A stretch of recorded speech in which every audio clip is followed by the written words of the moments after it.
अस्सलामुअलैकुम, hope all of you will be fine, safe and healthy. जी तो आज हम पढ़ेंगे चैप्टर 8 में विटामिन सी। प्रीवियस लेक्चर में हमने पढ़ा था विटामिन ए के बारे में और आज हम डिस्कस करेंगे विटामिन सी के बारे में। तो आप लोग निकाल लें बुक पेज 156 चैप्टर 8।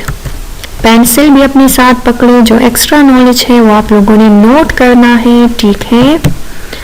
तो चलिए स्टार्ट ले लेते हैं विटामिन सी का। फर्स्ट ऑफ ऑल हम पढ़ेंगे कि विटामिन सी क्या है। विटामिन सी जो है this is a micro nutrients और ये विटामिन्स में आता है। और विटामिन्स वो चीज़ें हैं जो हमारी बॉडी प्रिपेयर नहीं करती, इनको हम बाहर से लेते हैं। ये हमारी बॉडी को बहुत ज़्यादा माइन्यूट अमाउंट में चाहिए, that's why they are called micro nutrients.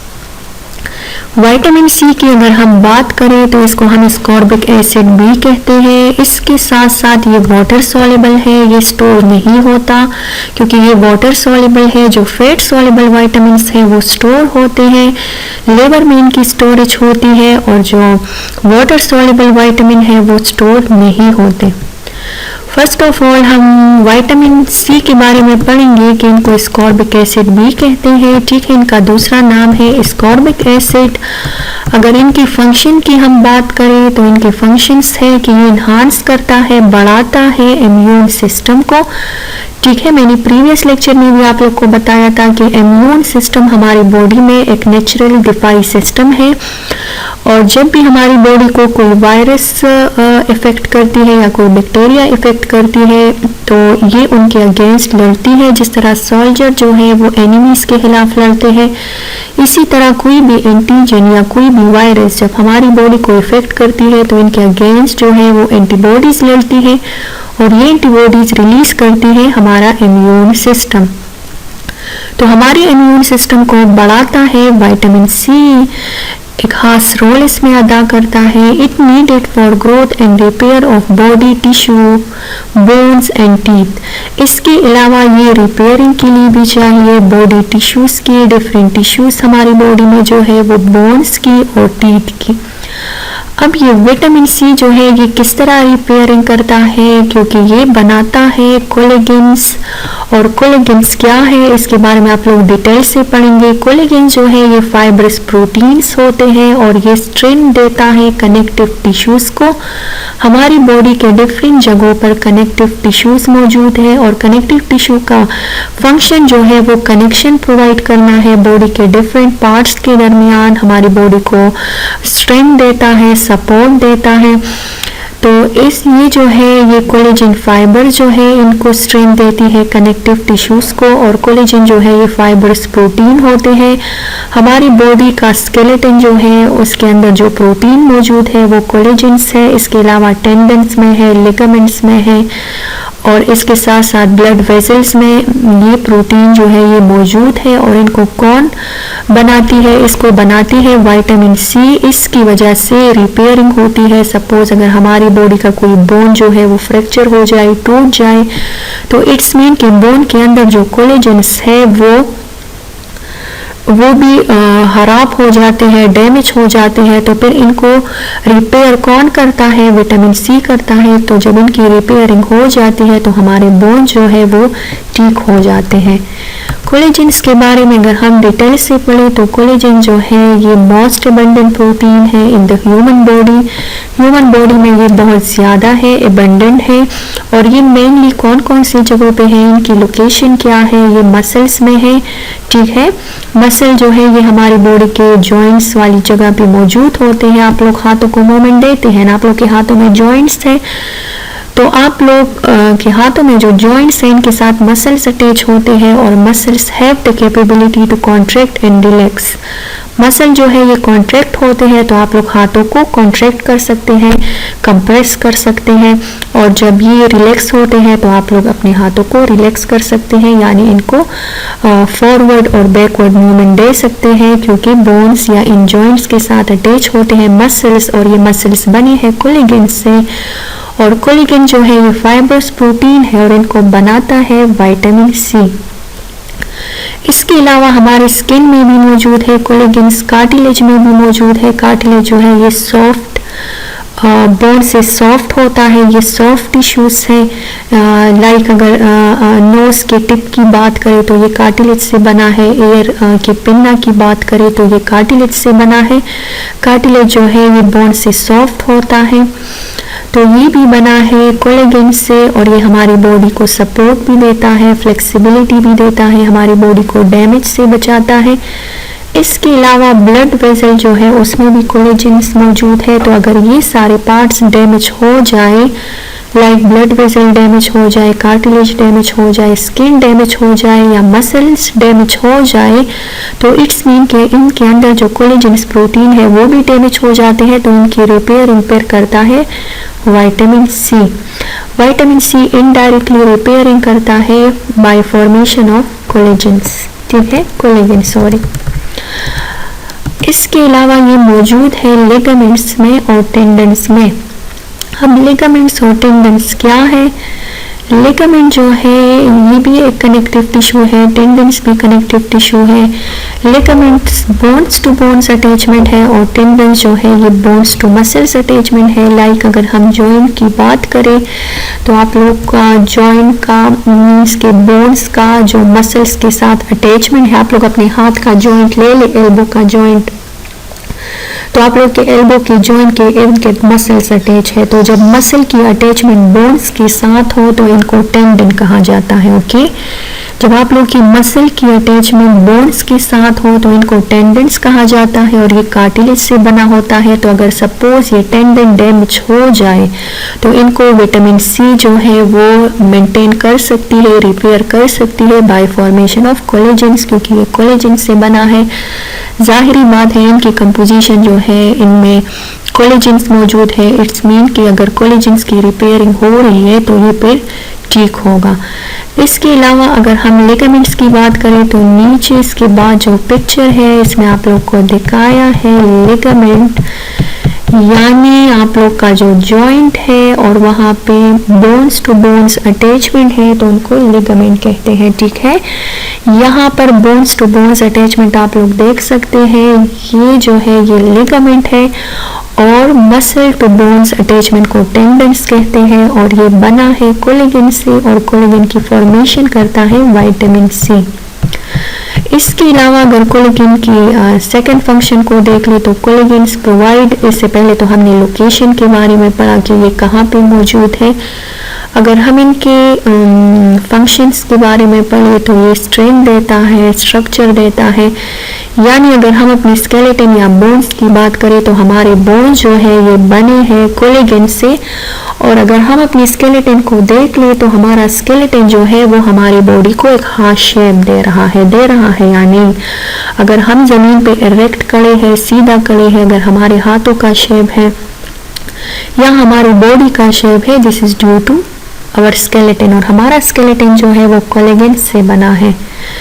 इसके अलावा अगर हम देख लें, it is a necessary cofactor in collagen synthesis. Vitamin C is proved to increase the production of collagens. It is shown that extended exposure of human connective tissue cell to vitamin C stimulate an 8-fold increase the synthesis of collagens. इसका मतलब यह है कि अगर कोलेजन्स की production हो रही है तो अगर विटामिन सी हो तो उनकी प्रोडक्शन 8 गुना ज़्यादा होगी। मतलब विटामिन सी कोलेजन्स की प्रोडक्शन को इंक्रीज करता है, और हमारी बॉडी का मोस्टली हिस्सा जो है वो कोलेजन से बना है, और ये एक प्रोटीन है, हमारी बॉडी को स्ट्रेंथ दे रहा है, हमारा स्केलेटन बना रहा है।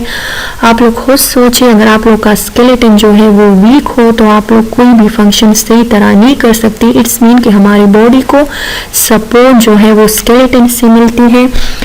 Collagen has great tensile strength, collagen जो है इनका टेंसाइल स्ट्रेंथ भी ज़्यादा है। टेंसाइल स्ट्रेंथ का मतलब कि it have the flexibility, it have tensile strength, it can stretch, इसको हम स्ट्रेच कर सकते हैं, इसमें टेंसाइल स्ट्रेंथ ज़्यादा है, फ्लेक्सिबिलिटी ज़्यादा है। इसके अलावा विटामिन सी जो है ये हेल्प करता है make collagens which help your bone fracture heal.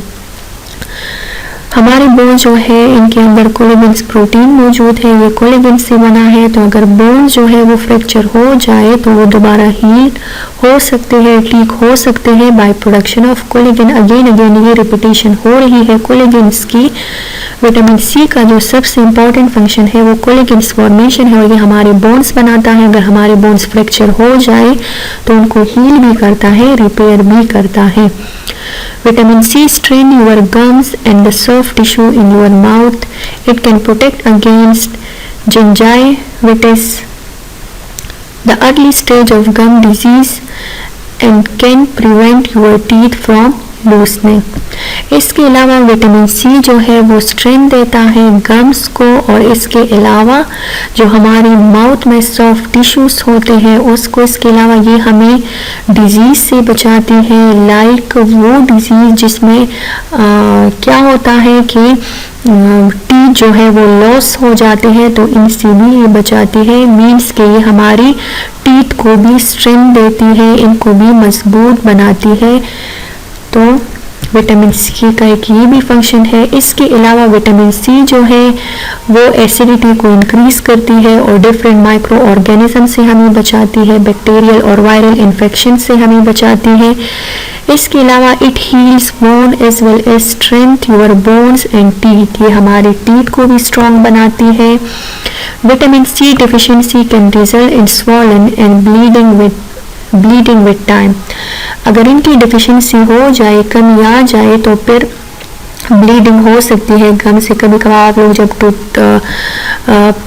Toothbrush करते हैं, ठीक है, या टूथपेस्ट लगाते हैं, तो आप लोग के गम से जो है वो ब्लीडिंग होती है ना, ये इसी वजह से होती है कि विटामिन सी की डिफिशिएंसी होती है। कुछ लोग जो है वो कोई हार्ड चीज़ खा रहे हो, एप्पल खा रहे हो या आइसक्रीम खा रहे हो, तो उनकी जो गम्स है उनसे ब्लीडिंग होती है, और ये विटामिन सी की डिफिशिएंसी की वजह से है, क्योंकि आप लोग की टीथ जो है वो स्ट्रॉन्ग नहीं होते, इसमें डिफिशिएंसी होती है, कोलेजन्स की, प्रोटीन्स की कमी होती है। इसके अलावा वायरल और बैक्टीरियल इन्फेक्शंस होते हैं जिसकी वजह से ब्लीडिंग हो सकती है।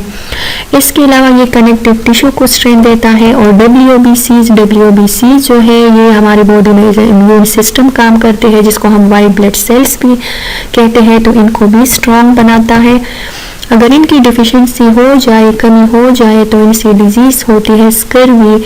स्कर्वी जो है ये एक पेनफुल कंडीशन होता है जिसमें पेन होता है मसल्स में और जॉइंट्स में।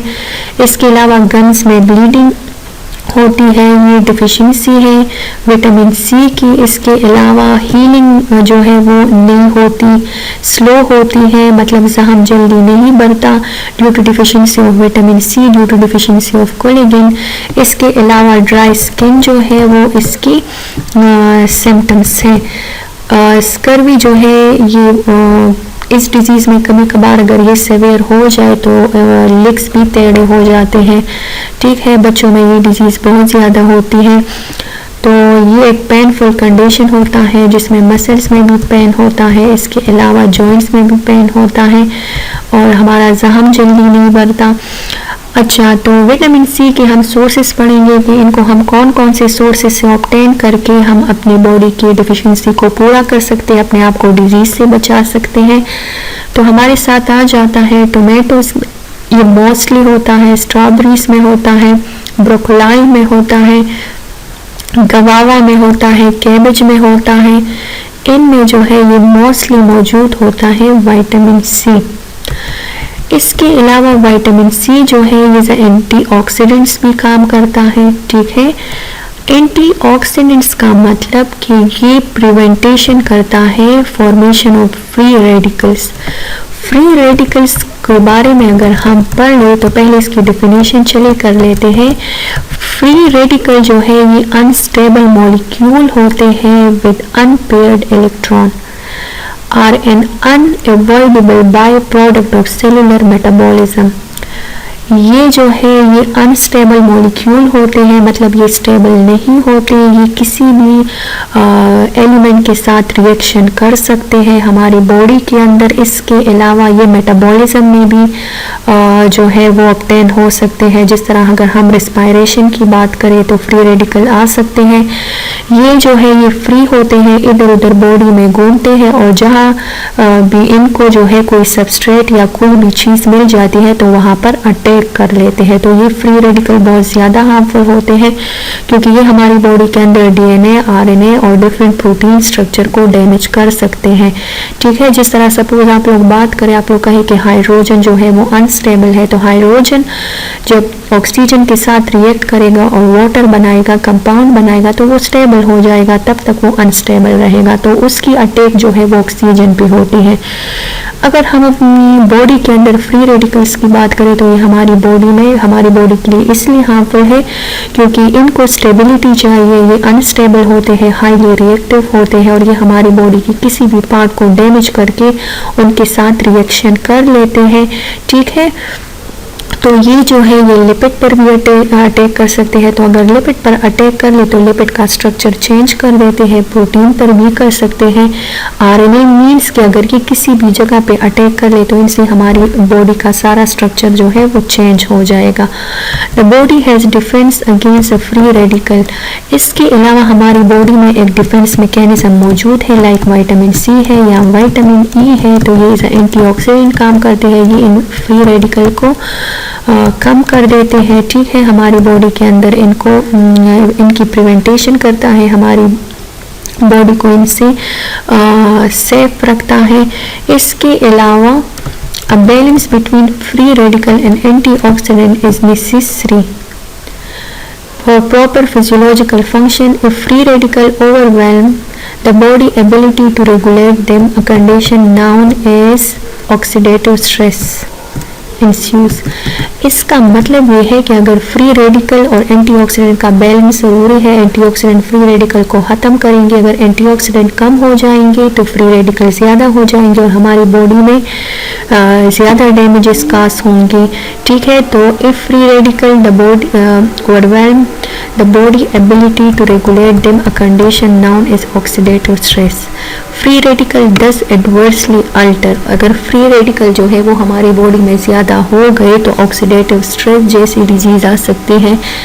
इसके अलावा हमारी बॉडी के डिफरेंट स्ट्रक्चर जो है वो अल्टर हो सकते हैं, चेंज हो सकते हैं। ज़ाहिरी बात है कि फ्री रेडिकल हाईली रिएक्टिव होता है और अगर वो डीएनए पर अटैक कर ले या लिपिड पे अटैक कर ले या प्रोटीन्स पे अटैक कर ले तो इनसे इनका स्ट्रक्चर अल्टर हो जाएगा, चेंज हो जाएगा और इनसे डिफरेंट किस्म की डिजीज़ हो सकती है। लाइक अगर हम बात करें हेयर्स की तो हेयर के सेल्स की एक ख़ास कंपोजिशन है, एक ख़ास चीज़ से बनी है और अगर इनका स्ट्रक्चर चेंज हो जाए तो फिर पूरे हेयर को क्या होगा, खतरा होगा कि वो भी डैमेज हो जाए। तो फ्री रेडिकल जो है इनको ख़त्म करता है। एंटीऑक्सीडेंट्स विटामिन सी जो है वो इसको बैलेंस करता है, इसके बैलेंसिंग के लिए है कि वो इनके साथ रिएक्ट करके इनको ख़त्म कर देता है और फ्री रेडिकल हमारी बॉडी में डैमेजेस काज करते हैं। जी, तो आज हमने पढ़ लिया विटामिन सी के फंक्शंस के बारे में, इनके डिफिशिएंसी, इनके सोर्सेस के बारे में। तो इंशाल्लाह कल स्टार्ट लेंगे विटामिन डी का।